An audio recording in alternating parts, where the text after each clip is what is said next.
இது வரைக்கும் முதற்கட்ட விசாரணையில் நார்த் இந்தியனுக்காக மட்டும் தான் அடித்ததாகவும் எவிடன்ஸ் எங்ககிட்ட இல்லை. அதான் நான் சொன்னேன். அந்த மாதிரி அவரோட எஃப்ஐஆரில் கூட இப்போ நீங்கள் வரதுக்கு முன்னாடி மறுபடியும் எஃப்ஐஆர் எல்லாம் வாசிச்சுட்டு டாக்குமெண்ட்ஸ் மறுபடியும் செக் பண்ணோம். அதில் எஃப்ஐஆர் பொறுத்தருக்கும் கூட மற்ற டாக்குமெண்ட்ஸ் பொறுத்தருக்கும் ஓவராலாக நீங்கள் படிச்சிங்கன்னா ஸ்டார்டிங் அவர் என்ன சொல்கிறாருன்னா கம்ப்ளைண்ட் சொல்கிறத வச்சு சொல்கிறேன்.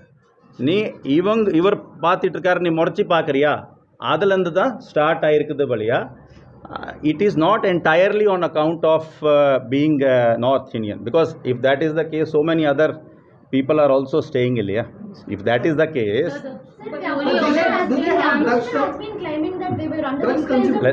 let him answer. I'll come to you. drugs consume பண்ணிருந்தாங்க. Same question. அதான் முதற்கட்ட விசாரணை பொறுத்திருக்கும். நீங்கள் சொன்னது சோஷியல் மீடியா ஹேண்டல்ஸில் மென்ஷன் பண்ணியிருக்காங்க. மென்ஷன் ஆனது உண்மை தான். எங்களுக்கு எந்த விதமான இது வரைக்கும் எவிடன்ஸ் இல்லை.